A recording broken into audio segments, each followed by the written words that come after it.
the next 30 minutes, we will talk about hunger and peace and what Europe can do to end one and make the other possible. I am very happy to welcome Mr. David Beasley, Executive Director of the United Nations World Food Programme, which is headquartered in Rome. Actually, you can see St. Peter's from your apartment, David Beasley, I heard.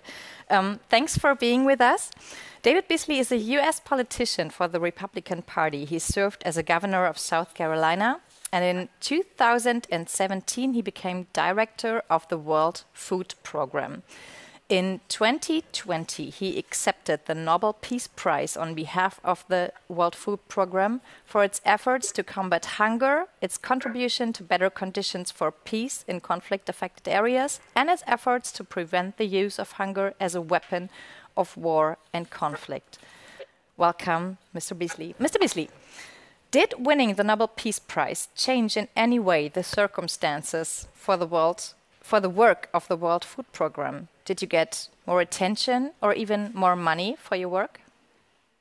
Well, we actually got both. And that was extremely important at the time, Miriam, because when we received it, which we were totally surprised, I was actually in the middle of Niger negotiating access with the government to reach certain people that ISIS was controlling the southern sector and Al-Qaeda, the northern sector. And so somebody came busting into the room and I was like, what are you busting in this room for? And the Nobel Peace Prize, and we were just completely blown away.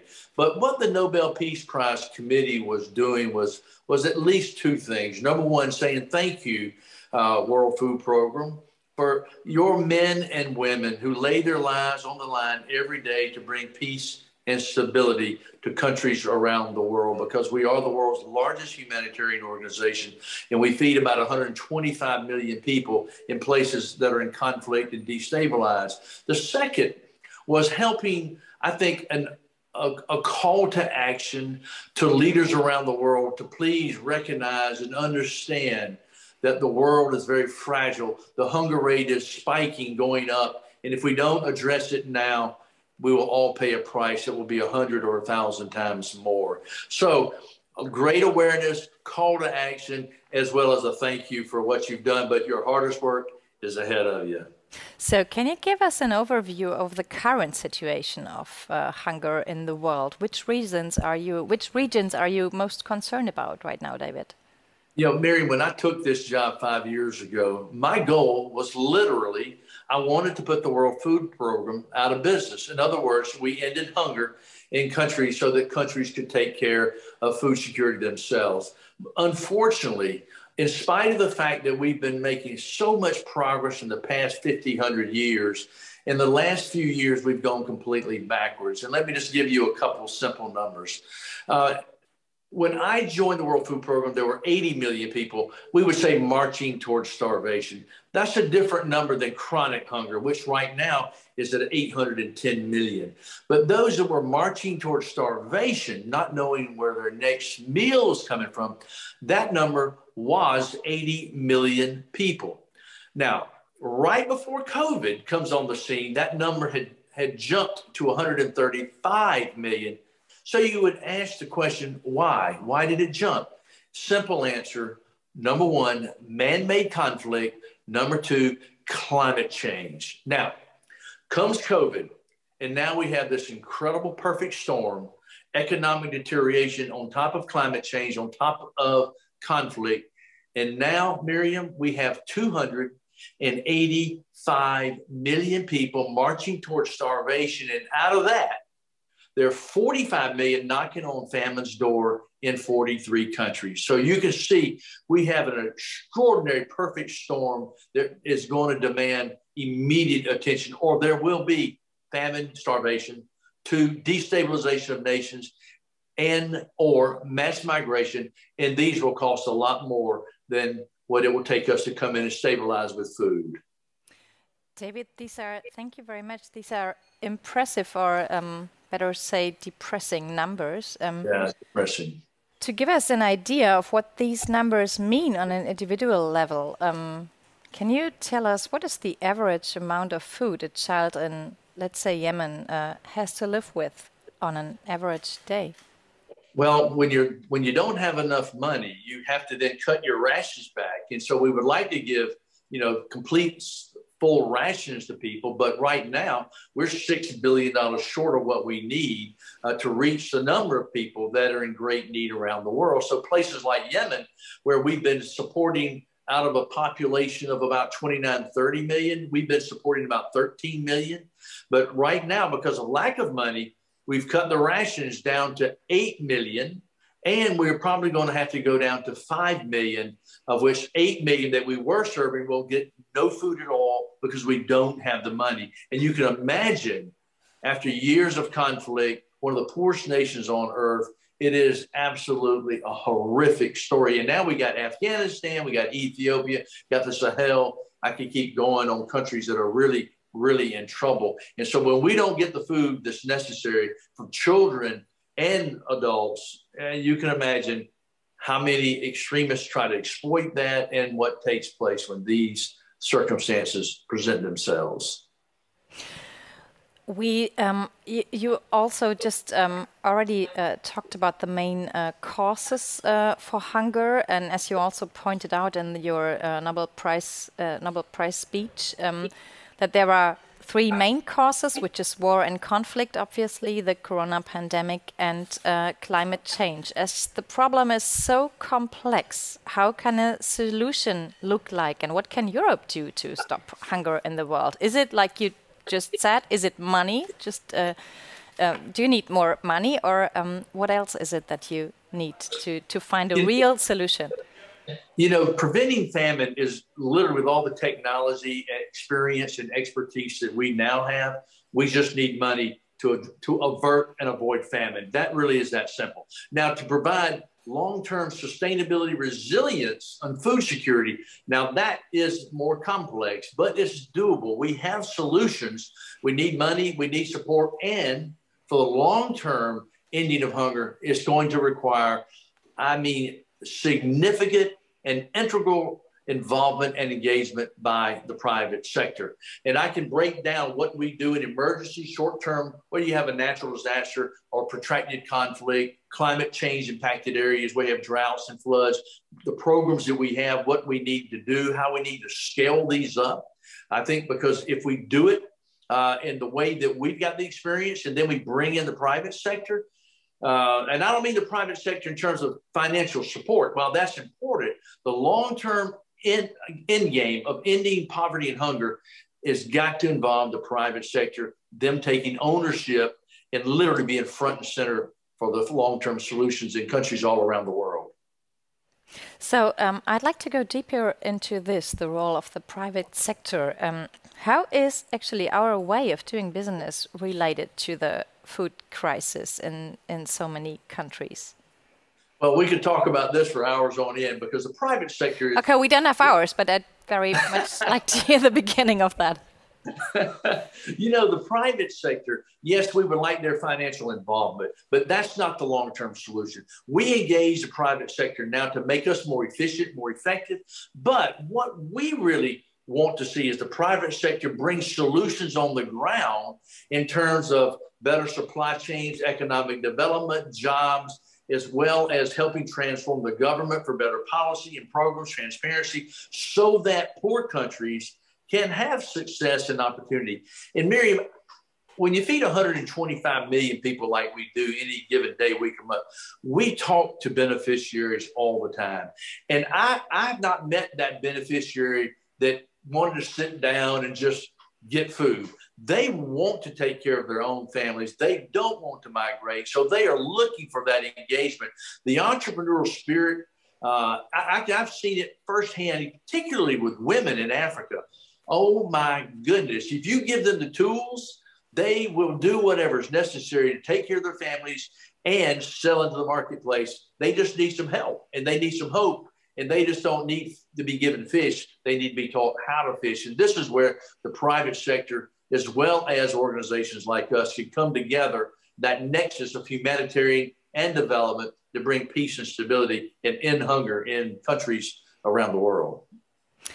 So you already tried to engage the private sector by, that's just one example, an interesting Twitter conversation with Elon Musk. You told him to spend more money on preventing hunger, and he said, well, if you can tell me what you're doing with this amount of money, I will give it to you. I think it was an amount of $6 billion. So what happened after this conversation, and did he write you a check already? No, he hasn't done it yet, but I'm not giving up. And, I'm not one of those that condemns people for making money.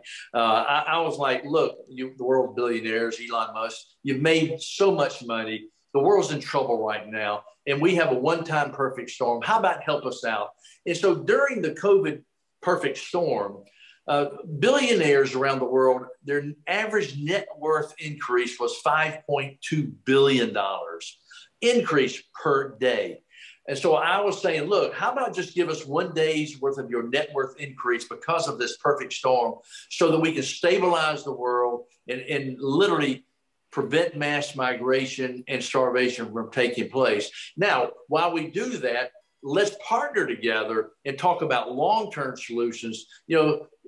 These guys are, what they do with cell phones and putting rockets up into the space, and they've got so much creativity. We need that to revamp the food security system worldwide, because as the world's population grows and grows and grows, we're going to be struggling to feed people around the world. It's one thing if people in a poor country don't have enough to eat, but what's going to happen when we don't have enough food for Berlin and London and Paris and Chicago? And so this is where we want the most strategic thinking people around the world to be involved. Now, Elon, he sent that, I tweeted something and he responded back, well, tell me how you're going to end hunger and that kind of thing. And we sent information, records, and said, hey, our books are open. Let's sit down. Let's talk about it, how we can partner together.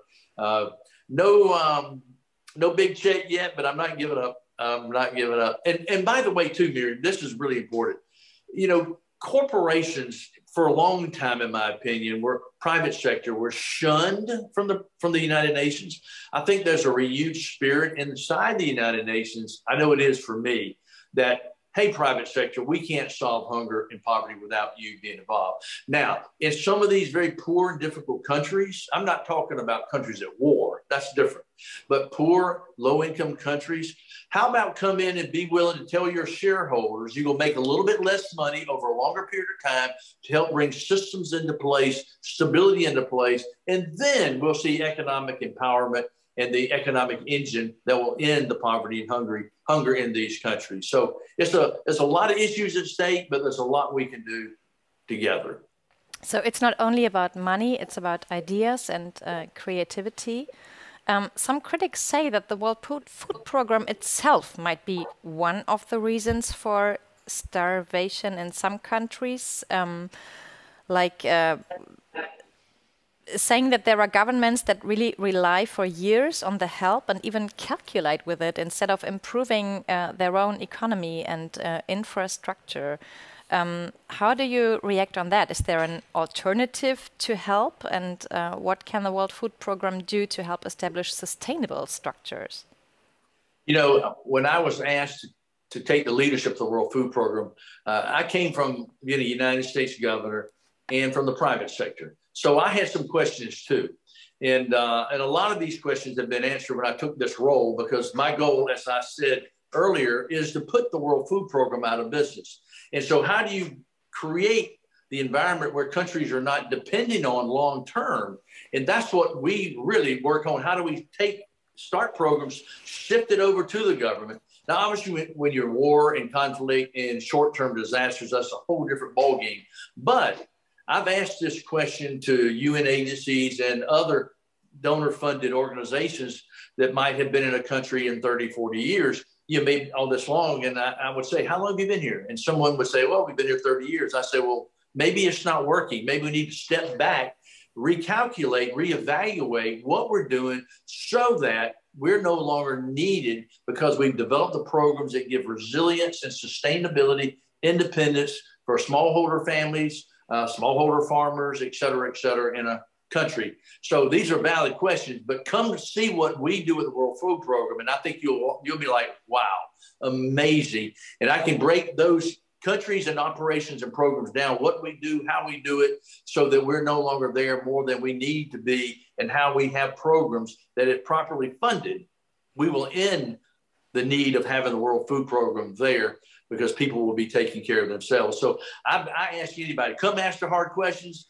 and be willing to listen and look, and you'll be like, wow, the World Food Program is a remarkable, remarkable organization. Some experts say that one of the problems is in poor countries that they have food they export, but they don't earn any money with it because they export it to the Western world, where there's actually enough for that. So isn't that a bigger problem, really a problem of our economic system?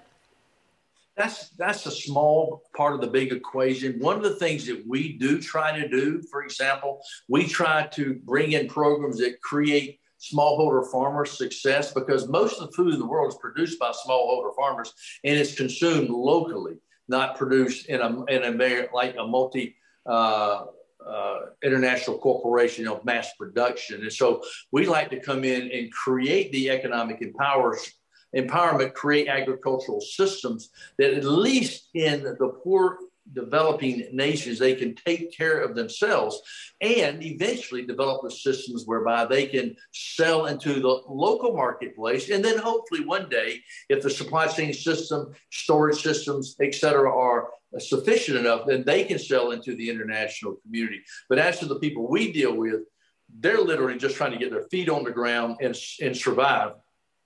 So when I was saying earlier, you got 285 million people marching towards starvation.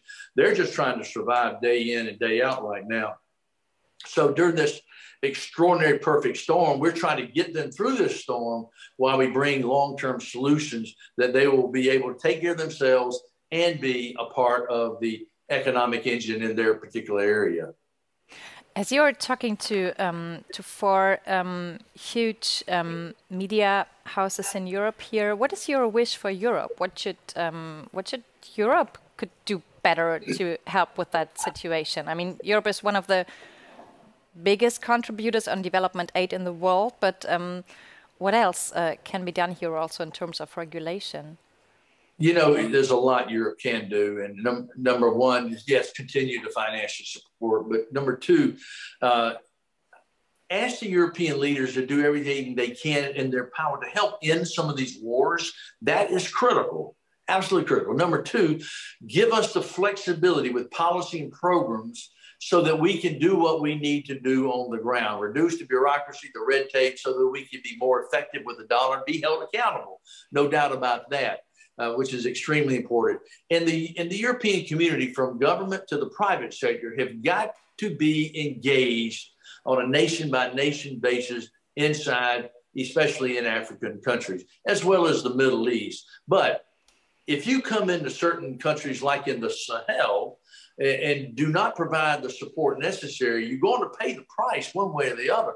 It's not that just that people may die, but you will have destabilization of nations from conflict, and that'll cost 1,000 times more with military support, and you will have mass migration. And go back to the Syrian crisis, when Europe did not respond in time and sufficiently. And what happened? You had destabilization. You had migration of millions of people into Europe. And for example, in Germany alone, there was a report that just came out, I think a few weeks ago, that said Germany has spent about $125 billion on 1 million refugees over the past five or 6 years. And that's about 70 euros per day when a Syrian leaves Syria and ends up in Germany. That same Syrian, if we have been able to reach them in Syria and provide food security, we can support that Syrian for 50 cents a day. And when we survey the Syrians, they don't want to leave home. They will move 2, 3, 4, 5, 6 times in their country before they'll eventually leave their country. But if they don't have food security at all, or any degree of peace at all, they would do what any mom and dad would do to provide safety and food security for their children. They'll leave, but they don't want to. And it's just natural. I don't know many people that really want to leave home.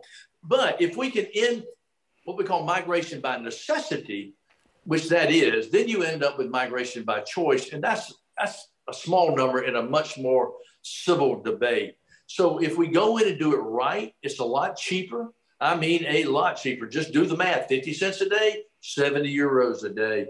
And there are other costs involved as well. And so to me, it's pretty simple. Let's go in advance, address root cause, do it right, do it good. And if somebody can do it, Miriam, better than we can, we're like all hands on deck, go at it. You know, we'll watch, work with you, whatever it takes. I understood you do it very well, but what support would you acquire from European governments except money? What concrete support do you need? Of course, yes, money, number two, but as well as working and talking with the leadership in the countries that we are engaged in, that they take ownership of the problems, that they step up as well with regards to improved transparency, lack of corruption, as well as many policies that involve infrastructure, supply chain, many different issues, as you can imagine, that involve a very successful economy. Okay. And give us the flexibility from the policies and programs coming from the donor nations that don't tie our hands so much that we can't do what we need to do on the ground. Okay. As we are coming to an end now, I have a more personal question to you, David. You are dealing with hunger every day. You have visited places like Afghanistan or Yemen and the suffering there. When you return home to, which is now Rome, or your permanent home, America, coming back to a really saturated society, how does that feel? Wow, you know, I've had so many people, include my children, that said, Dad, this is the greatest job in the world, saving the lives of people. In fact, I was doing a major TV show on 60 Minutes in the United States on the devastation of Yemen. And at the end of the program, we were taking our mics off, and the reporter said, Governor, you've got the greatest job on earth, saving the lives of millions of people every day. And I said, I do. I really do. But I will say something to you that you haven't thought of, and it's going to bother you. And he looked at me like, what could that be? And I said, I don't go to bed at night thinking about the children we saved. I go to bed at night weeping over the children that we could not save. And so when we don't have enough money, we have to choose which children eat or which children don't eat, which children live, which children don't live. I said, how would you like that job? And he looked at me and said, oh my God, I never thought about that. And I said, well, sadly, we have to think about it every day. And I said, you know what really upsets me? There's $430 trillion on planet Earth. There shouldn't be a single child dying from hunger on the planet, not one. But I'm still hopeful, and I'll continue to fight with all my heart to help these little boys, little girls, and little children out there who are our little brothers and sisters, no matter where they're from, no matter where they are. So, Elon, if you're listening to us, think about the check. But another personal question. When I was a kid, my grandmother, or all grandmothers, would say, finish your plate. Kids are starving in Africa. I'm sure you know that term too. When I grew older, I calmed myself with thinking, well, it wouldn't help any other child if I ate, though I'm full. But as we learned, there certainly is a connection between the way we live and others don't. So I think what people, also our readers, really want to know is, what can each and every one of us do to make things better? You know, Miriam, that is a incredibly important and good question, because, you know, people always want to point the solutions are over there, but the solutions are over there and right here in your own home. Take, for example, yes, we would love individuals to go online at WFP.org or share the meal and give us $1 or $50, whatever. That's great. Great, wonderful. But two is that it's hard to believe that every year, the world, we waste enough food to feed an additional 2 billion people. In developing nations, 1/3 of that food is wasted from the field to the market.